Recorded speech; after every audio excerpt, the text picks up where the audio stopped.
शिवाय दोस्तों, आज है हमारे शिव पुराण का 7वां अध्याय। श्रोताओं द्वारा पालन किए जाने वाले नियम।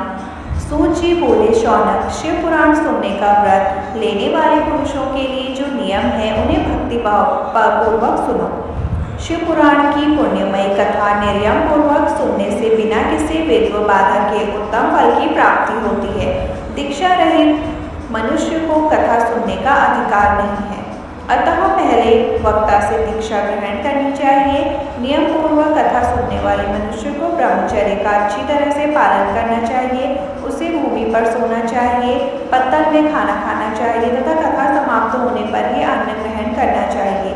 समर्थ मनुष्य को शुद्ध भाव से शिव पुराण की कथा की समाप्ति तक उपवास रखना चाहिए और एक ही बार भोजन करना चाहिए। गरीब अन्न, दाल, जला अन्न, सेब, मसूर तथा बासी अन्न नहीं खाना चाहिए। जिससे कथा का व्रत ले रखा हो उसे प्याज, लहसुन, हींग, गाजर, मादक वस्तु तथा आमिष कहीं जाने वाली वस्तुओं को त्याग देना चाहिए। ऐसा मनुष्य प्रतिदिन सत्य, शौच, दया, मौन और सरलता, विनय तथा हार्दिक उदारता आदि सद्गुणों को अपनाए तथा साधु संतों की निंदा कर त्याग करता है और निष्काम मोक्ष प्राप्त करता है।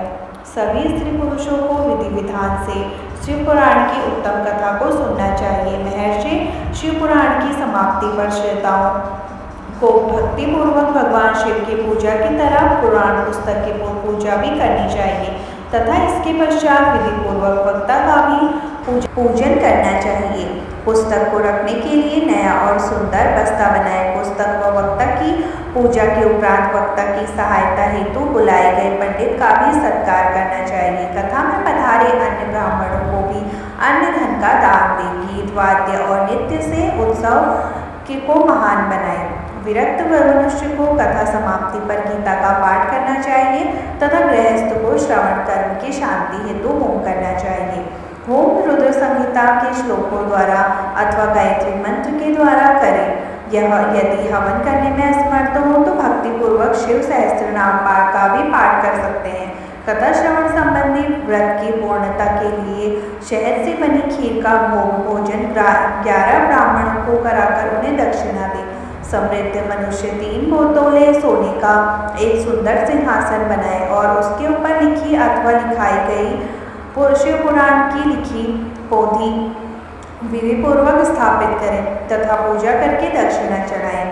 फिर आचार्य का वस्त्र, आभूषण एवं गंध से पूजन करके दक्षिणा सहित वह पुस्तक उन्हें भेंट कर दे। शौनक, इस पुराण के दान के प्रभाव से भगवान शिव का अनुग्रह पाकर मनुष्य भवबंधन से मुक्त हो जाता है। शिव पुराण को विधि पूर्वक संपन्न करने पर यह संपूर्ण फल देता है तथा भोग और मोक्ष प्रदान करता है। मुने, शिव पुराण का सारा महात्म्य जो संपूर्ण फल देने वाला है मैंने तुम्हें सुना दिया है। अब आप और क्या सुनना चाहते हो? श्रीमान शिव पुराण सभी पुराणों के माथे पर तिलक है। जो मनुष्य सदा भगवान शिव का ध्यान करते हैं, जिसकी वाणी शिव के गुणों की स्तुति करती है और जिनके दोनों कान उनकी कथा सुनते हैं, उनका जीवन सफल हो जाता है।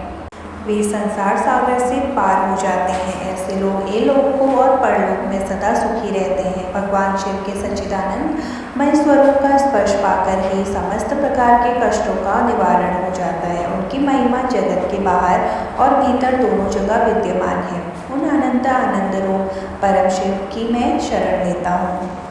तो यहाँ पर हमारा 7वां अध्याय कंप्लीट होता है, यानी कि इसका पूरा उच्चारण हमने इस वीडियो के माध्यम से बताया है।